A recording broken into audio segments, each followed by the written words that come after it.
गोविंदमादि पुरुषम तमहम भजामि। ब्रह्मा कह रहा है ऐसे उन आदि पुरुष गोविंद का मैं भजन करता हूं।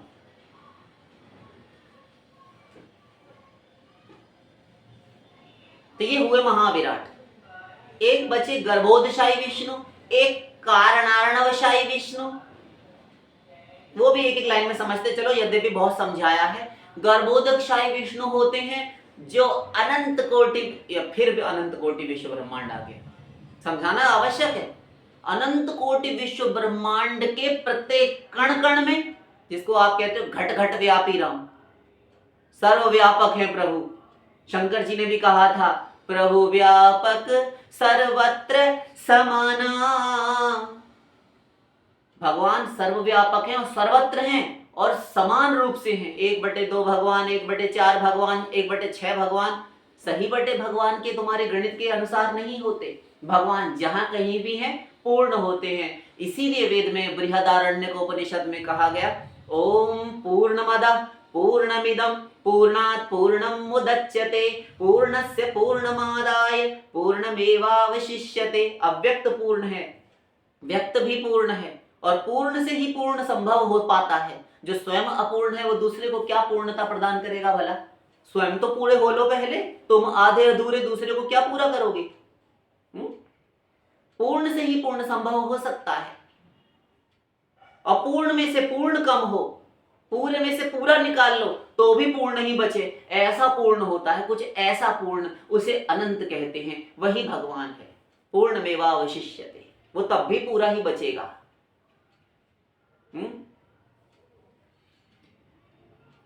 तो भगवान के सही बटे नहीं होते। भगवान जहां कहीं भी है। ये हमारे हिंदू परिवार क्या है, हमारे समाज में बहुत सारे लोग हैं ठाकुर जी रखते हैं अपने अपने घरों में। कहते हैं हमारे तो छोटे से ठाकुर जी हैं। छोटे से ठाकुर जी क्या होता है? हाँ ठीक है, आप वात्सल्य भाव से लाला मानकर उनकी उपासना करते हैं तो तुम्हारे लिए हमारा छोटा सा लाला, ये तो समझ में आती है फिलॉसफी। किंतु हम हमारे छोटे से हैं, आपके बड़े हैं।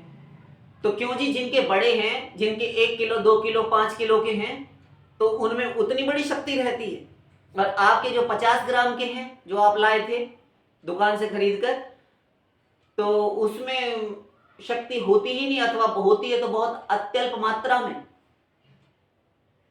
ये अपनी बिगड़ी हुई बुद्धि का परिणाम है। अरे जब कण कण में भगवान व्यापक हैं, सर्वव्यापक हैं, और शंकर जी कहते हैं सर्वत्र समाना, समान रूप से, तो तुम ये क्या अलाय बलाय लगाए हुए छोटे और बड़े? मूर्ति छोटी बड़ी हो सकती है, उसमें जो सत्ता है कोई भेद नहीं। तो क्या आप जान चुके हो कि आत्मा का स्वरूप कितना है? बताया जा चुका पिछले प्रवचनों में, और इतने वर्षों में आप तो यूं भी सुन चुके हो। उस आत्मा के भीतर भी जो घुस जाए वो स्वयं कितना सूक्ष्म होगा। तो क्यों जी फिर उस मूर्ति के लिए कितने भगवानों की आवश्यकता है? उस मूर्ति में तो पता भी नहीं चलेगा इतना सूक्ष्म ईश्वर बैठा हुआ है। और सर्वशक्ति समन्वितम ब्रह्म, समस्त शक्तियों के साथ बैठा हुआ है। मूर्ति किसे कहते हैं? ये मूर्ति प्रतिमा अर्चा विग्रह श्री मूर्ति, ये मूर्ति जो चिल्लाया करते हैं हमारे समाज के लोग, इनको पता नहीं कि मूर्ति होती क्या है, जिसे तुम कदर नहीं करते, जिसकी कोई भी मर्यादा नहीं। मंदिर में ऐसे प्रवेश करके प्रणाम नहीं किया। नियमानुसार हमारे 32 सेवा अपराधों में आता है कि तुमने पूजन किया उस समय प्रणाम किया, वो तो छोड़ो, किंतु जब तुमने मंदिर में वैसे भी कुछ सामान उठाने गए, कुछ भी करने के लिए गए, दीपक बुझ चुका है, थाल प्लेट इत्यादि उठाने गए, कोई सामग्री लेने अथवा रखने या लेने के लिए गए, तो उस समय पर चाहे जैसे भी गए, अर्चा विग्रह सामने था, तुम्हारे जो भगवान विराजमान है उनको तुमने प्रणाम क्यों नहीं किया? तो क्यों जी सुबह किया था, आप जय बार जावे उतनी बार सिर झुकाएं, आवश्यक है, अन्यथा सेवा अपराध लगेगा। मूर्ति तो मूर्ति ही तो अपने दिमाग में धरे हो तो वो मूर्ति ही है, फिर तुम कहते हो कि चमत्कार नहीं होता। क्यों बोले मूर्ति की तो कोई गरज नहीं, तुमने मूर्ति माना तो वो मूर्ति ही है। तो मूर्ति तो जब वो बिकने के लिए रखी होती है शोरूम में बाजार में तब होती है, घर में लाने के बाद तो हमारा शास्त्र, हमारा पद्म पुराण कहता है कि जब तुम घर में अपने भगवान को पधरा लो, अपने इष्ट देव आराध्य देव को, तो उस समय उनको ऐसे हाथों से बोलना चाहिए कि हमारे फलाने जी हैं, अमुक जी हैं, हमारे गोविंद देव जी हैं, हमारी राधा रानी है, ऐसे करके बोलना चाहिए। क्यों जी? अपने बेटे, अपने पति, अपने भाई इत्यादि में तो तुम ऐसा नहीं कहते कि वो हाड़ मास का आदमी है, ऐसे बोले तो झापड़ लगा दिया जाए, उसको डंडे से निकाल दी जाएगी वो स्त्री। और अगर कोई लड़का या किसी का पुत्र ऐसे बोले कि ये आदमी है, तो क्यों भाई, हम तो ये पढ़ा लिखा रहे हैं, तो यही सीखने जाता है, कह रहा है कि आदमी है, मैं आदमी हूं, वो तो ठीक। अरे पिताजी तो आप आदमी तो है ना, अरे आदमी हो तो तू आदमी करके बोलेगा। ऐसे ही भगवान यदि कहने लगे कि हम मूर्ति थे ठीक है, लेकिन हम उसके अंदर जो सत्ता है वो तो हम हैं, हमको तो पत्थर ही बोले जा रहा है, बलिहारी। ऐसा नहीं हुआ करता, ऐसे नहीं करना चाहिए। हाँ, तो मूर्ति बता रहे थे आप, जब लादिनी संधिनी, होश में बैठो, लादिनी संधिनी और संवित, ये तीनों शक्तियां विशुद्ध सत्व में प्रविष्ट होती हैं, एक साथ विशुद्ध सत्व में प्रवेश करती हैं, तो जो विग्रह प्राप्त होता है, जो सत्ता प्राप्त होती है, उसे मूर्ति कहते हैं। लादिनी, संधिनी और संवित, ये तीनों शक्तियां एक साथ परम विशुद्ध तत्व में जब समाती हैं, एक साथ, उस समय जो प्राप्त हो उसको श्री विग्रह अथवा अर्चा विग्रह अथवा श्री मूर्ति अथवा मूर्ति अथवा प्रतिमा कहा जाता है। अर्चा विग्रह, उसको मूर्ति कहते हैं। इसलिए मूर्ति सोच समझ कर बोलना चाहिए। मूर्ति मधुर मनोहर देखी, भयउ विदेह विदेह विसेखी। बालकांड रामायण, जनकपुरी में राम लक्ष्मण जी का भरत विश्वामित्र जी के साथ पदार्पण करना, प्रवेश। तो जब जनक जी आए तो मूर्ति मधुर मनोहर देखी, मनोहर, मन को हरण कर लेने वाली, चित्त चुरा लेने वाली मूर्ति थी। तो मूर्ति, वो तो राम आए थे, मूर्ति कहाँ आई थी? हाँ, तो अब समझ गए ना, वो साक्षात राम थे, उसको मूर्ति कहकर बोला जा रहा है, और तुम तो पत्थर को मूर्ति समझते हो। आगे समझ, मूर्ति मधुर और मनोहर देखी, तो भयो विदेह विदेह विसेखी, विशेष रूप से विदेह हो गए। विदेह तो पहले ही थे विदेहराज, किंतु और विशेष रूप से विदेह हो गए। देह की सुधि बुद्धि, देह का भान उनका जाता रहा, तो उसे मूर्ति कहते हैं। ये तीनों शक्तियां, और इन तीनों शक्ति के अंतर्गत भगवान की जो अनंत शक्तियां हैं, इन तीनों शक्तियों के अंतर्गत ही है, इन्हीं के वश में है। ये तीनों शक्तियां अर्थात अनंत शक्तियां उस भगवान के अंदर, उस मूर्ति में होती हैं। उनको साधारण समझते हो तुम, अपराध मत करो। तो ये हुआ श्री कृष्ण महाविराट विष्णु जो, हाँ, तो गर्भोदशाही विष्णु हम बात कर रहे थे। सृष्टि के प्रत्येक कण कण में भी है, वो मूर्ति में भी है, और ये तो हुई जड़ वस्तु। चेतन में चलो तो प्रत्येक चेतन प्राणी, कौन सा चेतन? तुम्हारे वायरस नंगी आंखों से तुम नहीं देख सकते, जिनको देखने के लिए एक सूक्ष्मदर्शी अथवा अणुवीक्षण यंत्र बोलते हैं, उस यंत्र की आवश्यकता पड़े। जैसे दही में कीटाणु होते हैं, ऐसे और भी बैक्टीरियाज होते हैं। तो जो इन आंखों से ऐसे ना दिखाई दे, अत्यंत सूक्ष्म है ऐसे, और फिर जब दिखने लायक हो गए, इन्हीं आंखों से तुम देख सको, सुई की नोक से भी बारीक बारीक कीट होते हैं। किताबों कॉपियों के पन्नों पर आप चलते हुए देख सकते हो, कागज पर कागजी कीड़ा। फिर वहां से लेकर ब्रह्मा तक सब प्राणियों के, जलचर थलचर नवचर, हमने सबको उसमें डाल दिया। इन समस्त प्राणियों के भीतर जो आत्म तत्व है, आत्मा, उसके भीतर भी रहे। क्यों रहे? क्योंकि उसके प्रति क्षण के कर्म अर्थात उसके संकल्प, आइडियाज को नोट करना, प्लस इंद्रिय मन बुद्धि में कर्म करने की शक्ति प्रदान किए रहते हैं भगवान। नित्य शक्ति दिए रहते हैं कि ये कर्म कर सके। भगवान शक्ति देते हैं, उस शक्ति से ही, भगवत प्रदत्त शक्ति से ही तो शरीर चल रहा है ना। और प्लान बनाने की, आइडियाज बनाने की शक्ति भी भगवान देते हैं। अब वो तुम सदुपयोग करते हो प्लान बनाकर या दुरुपयोग, वो तुम्हारा हिसाब है। तब तुमको फल मिलेगा तो मालूम हो जाएगा, अगर गलत करोगे तो। ये चाकू है? ये काय के लिए होता है? शाक सब्जी फल फ्रूट ये सब काटने के लिए। अब कोई किसी की हत्या कर दे उस चाकू से तो उसकी बुद्धि विकृत हो गई, उसको बुद्धि का विपर्य है। जिस चीज के लिए बनाई गई तो सदुपयोग ना करके दुरुपयोग किया, ये कुआं खुदवा दिया। किस लिए? राहगीर पथिक मुसाफिरों के लिए आवश्यक उपयोगी जल लेने के लिए। और किसी के घर में कुछ दंगा फसाद लड़ाई झगड़ा हो गया, जाकर कूद के आत्महत्या करके गिर मरे उसमें, तो कुआं खुदवाने वाले का दोष नहीं, तो भगवान को दोष मत दो। कीड़े पड़ रहे हैं तुम्हारे कर्मों में, आग लग रही तुम्हारे कर्मों में, मर तुम रहे हो और ईश्वर को दोष देते हो। तो भगवान इंद्रिय मन बुद्धि में शक्ति दिए रहते हैं, किंतु साथ साथ वेद और शास्त्र में उन्होंने आज्ञाएं भी तो दी हैं। श्रुति स्मृति ममई वाक्य यस्त उल्लंघ्य वर्तते। ये वेद शास्त्र श्रुति स्मृतियां मेरी आज्ञाएं हैं, इनके अनुसार तुम अपना जीवन चलाओ जियो। वो तो तुम समझते नहीं, मनमाना करते हो। तो मनमानी करने में आंशिक स्वतंत्रता तुमको प्राप्त है, एक अंश में, एक थोड़ी सी अंश में तुम्हें छूट मिली हुई है मनमाना करने की। चाहे अच्छा करो बुरा करो मिश्रित करो, लेकिन फल भोगने में तुम सर्वथा परतंत्र हो। जो तुम हंस हंस कर रहे हो रो रो कर भोगोगे। इसलिए प्रतिक्षण सावधान होकर बिताना चाहिए। तो इंद्रिय मन बुद्धि में भगवान शक्ति दिए रहते हैं, जिससे और उसके प्रतिक्षण के कर्म आइडिया संकल्पों को भी नोट किए रहते हैं कि ये गधा क्या क्या सोच रहा है। बुरा कर रहा है लिख लेते हैं, अच्छा कर रहा है लिख लेते हैं, उसी के अनुसार फल मिलता है। ये जो आप अपनी फिलॉसफी चलाते हैं ना कि मैं जो सोच रहा हूं वो कोई नहीं जानता, मेरी माँ भी नहीं जानती, मेरा बाप भी नहीं जानता, मेरा भाई भी नहीं जानता, मेरी पत्नी भी नहीं जानती, मेरा पति भी नहीं जानता, मेरा पुत्र भी नहीं जानता, अड़ोसी पड़ोसी यार दोस्त कोई नहीं जानता, केवल मैं जानता हूं।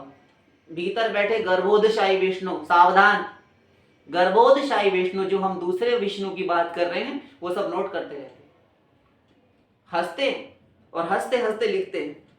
कर ले बेटा, जब फल प्राप्त होगा इसका तुझे, जब भुगतान, तो तुझे मालूम हो जाएगा कि कोई और भी देख रहा था। जब बिल्ली जब दूध पीती है, कभी आपका रसोई इत्यादि का द्वार खुला रह जाए और उसको कहीं दूध धरा मिल जाए भगोना में, तो वो आकर उसमें मुंह डाल के पीती है, तो आंख बंद कर लेगी, आंख बंद करके भगोने में दूध पीती है। अपनी आंख बंद करके उसको, मूर्ख को ये नहीं पता, वो ये सोचती है कि आंख बंद कर ली, हमको नहीं दिखाई दे रहा तो हमको कोई नहीं देख रहा। हाँ, ऐसे ही ये खुद तो मूर्ख है, ये सोचता है कि हमने संसार वालों से छिपा लिया तो भगवान से, उन परमात्मा प्रभु से, उन सर्वज्ञ सर्वांतर्यामी सर्वव्यापक प्रभु से छिपा लेंगे। ये तुम्हारे ही विनाश के मंत्रोच्चार हैं और कुछ नहीं। हाँ, तुम सोचे रहो, अपनी प्राइवेसी धरे रहो, और सब नोट हो रहा है, और गधा कहता है कि हम प्राइवेट सोच रहे, कोई नहीं जानता। ये काम है उन महाविराट विष्णु के जो दूसरे रूप हैं, गर्भोदशाई विष्णु। जड़ चेतन प्रत्येक में सर्वव्यापक हैं वो, और भीतर भी बैठे हैं, सब कुछ नोट करते रहते हैं। इसीलिए कर्म का फल मिलता है, चाहे कोई महापापी शिरोमणि कहीं पर भी जाकर पाप कराए, कुछ सोच भी ले, दूसरे के प्रति गुरुजी के सामने बैठे हैं, सुनकर सिर हिला रहे हैं, ऊपर से दिखा रहे हैं कि बड़े हम श्रद्धालु हैं, अब भीतर से आ रहा है कि गुरुजी को एक झापड़ लगा है। हाँ, पत्नी पति के खिलाफ सोच रही है, पति पत्नी के खिलाफ सोच रहा है, सब आपस में ये सब झपड़ सपड़ चलती रहती है, और ऊपर से दांत काट के दिखा देते, और वो भी समझे रहते हैं। पूरा जीवन ऐसे एक दूसरे को धोखा देते हैं, जिंदगी भर नहीं समझ पाता, जब समझता है तब तक लेट हो चुका होता है, किंतु और वो भी सही सही नहीं समझ पाता, जैसा कि वो भीतर बैठे हुए सब समझते हैं कि इसकी मंशा क्या थी। बस वो मंशा ही नोट करते हैं कि इसकी मंशा क्या है, इसकी दुर्भावना थी अथवा सद्भावना थी, इसके इरादे क्या थे, आइडियाज क्या थे।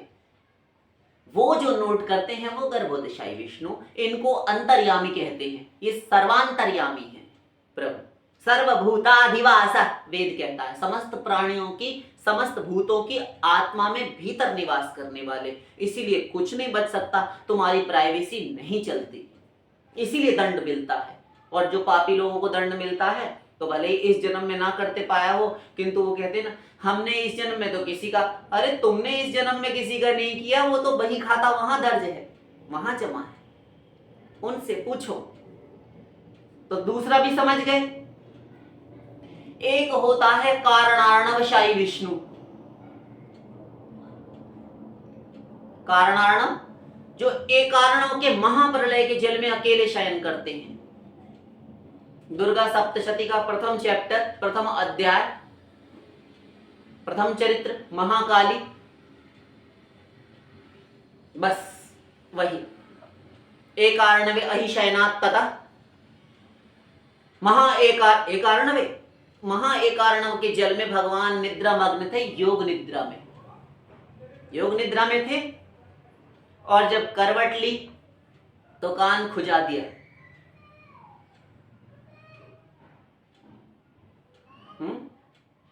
कान खुजाने से जो कुछ मैल गिरी, उस कान की मैल से विख्यातो मधुकैटभौ, विष्णु कर्ण मलोद्भूतो विख्यातो मधुकैटभौ, विष्णु कर्ण मल उद्भूत, उनके कानों की मैल से दो विख्यातो मधुकैटभौ, विख्यात असुर मधु और कैटभ का जन्म हुआ। ये महाविराट विष्णु की ही एक कला है। ये हैं तुम्हारे एकार्णव के शयन करने वाले, एकार्णव महाप्रलय के जल में। और एक तीसरे बचे, कौन से? क्षीरोदशाई विष्णु, क्षीरोदकशाई विष्णु। तो क्षीर के जन्म, क्षीरोद भी सही है, क्षीरोदक भी सही है, कुछ सोचने मत लगना। तो क्षीर सागर में जो शयन करते हैं वो तो आपको पता है, शेषनाग की शैया पलंग बिछाकर आराम से सोते हैं, महालक्ष्मी उनके चरण संवाहन करती रहती हैं, भगवती। तो ये 3 प्रकार के विष्णु आगे। किंतु श्री कृष्ण सबसे परे हैं, और ये महाविराट और कारणार्णवशाई, क्षीरोदशाई और गर्भोदशाई तीनों विष्णु बता चुके हम कुछ कुछ वाक्यों में। ये सब इन भगवान श्री कृष्ण के नीचे है। स्वामी श्री कृष्ण, आशा करते हैं समझ गए होंगे।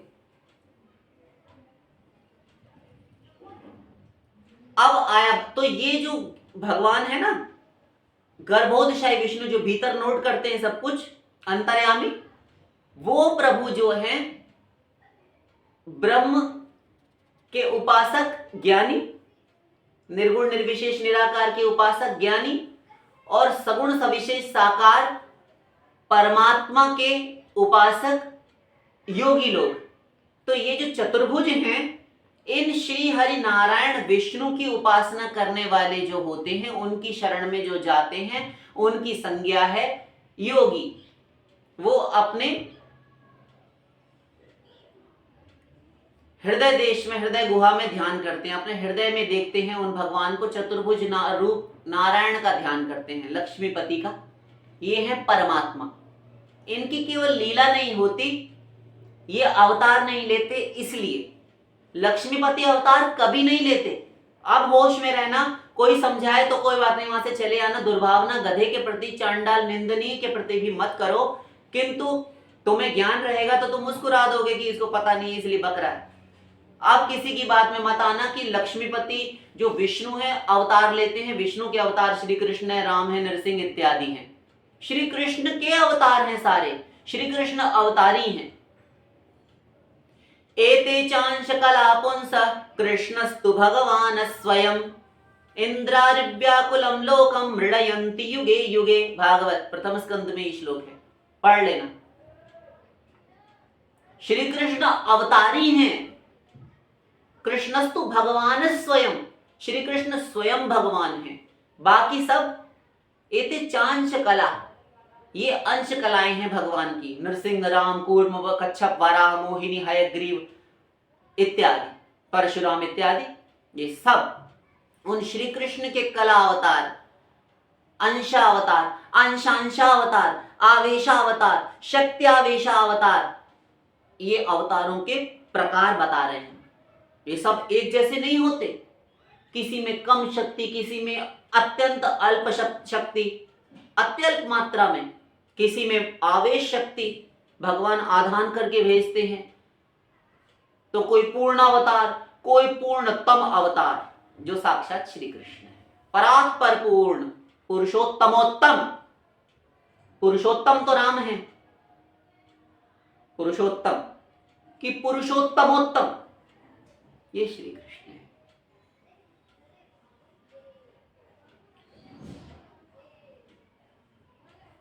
देवकी नंदन कृष्ण,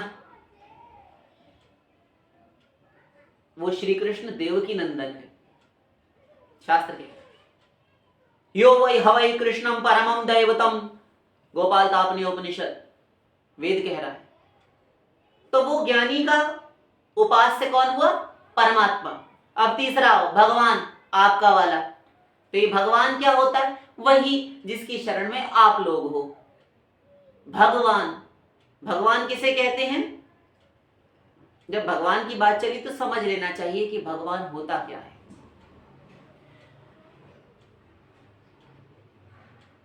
ऐश्वर्यस्य समग्रस्य धर्मस्य यशसा श्रिय ज्ञान वैराग्ययोश्चैव षण्णाम भग इति ऋणा।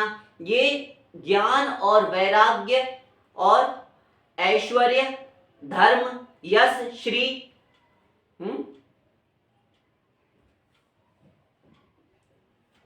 ऐश्वर्य, धर्म, यश, श्री, ज्ञान और वैराग्य, ये जिसमें अनंत अनंत मात्रा का अपरिमित हो, ये 6 भग से युक्त जो होता है, 6 भग से युक्त, उसको भगवान कहते हैं। विष्णु पुराण, ये 6 भग से नित्य युक्त जो होता है उसको भगवान कहा जाता है। ये सब जिसमें अनंत अनंत मात्रा में हो, ऐश्वर्य भी अनंत, धर्म भी अनंत, यश भी अनंत, सब कुछ अनंत हो, जैसा कि हम प्रारंभ में बोला है, उसे भगवान कहते हैं। और जिससे सृष्टि की उत्पत्ति हो, जिसमें लय, जिसमें पालन हो, सृष्टि खेले, मुस्कुराए, क्रीड़ा करे जगत, और अंत में जिसमें लय हो जाए, उसे भगवान कहते हैं। सादिदम भगवान साक्षात प्रधान पुरुषेश्वर। तो भगवान किसे कहते हैं? श्री कृष्ण को ही भगवान कहते हैं, राम को ही भगवान कहते हैं। जब सगुण साकार हो गया, वो निर्गुण निर्विशेष निराकार परम तत्व, वो आ गया जब लीला करने भक्तों के मध्य में, तो अब पूरा हो गया। नाम, रूप, लीला, गुण, धाम, संत भक्त परिकर, ये लीला परिकर, ये 6 हो जिसके, 6 के 6, अब लीला भी शुरू हो गई, तो वो तो राम और कृष्ण ही करते हैं।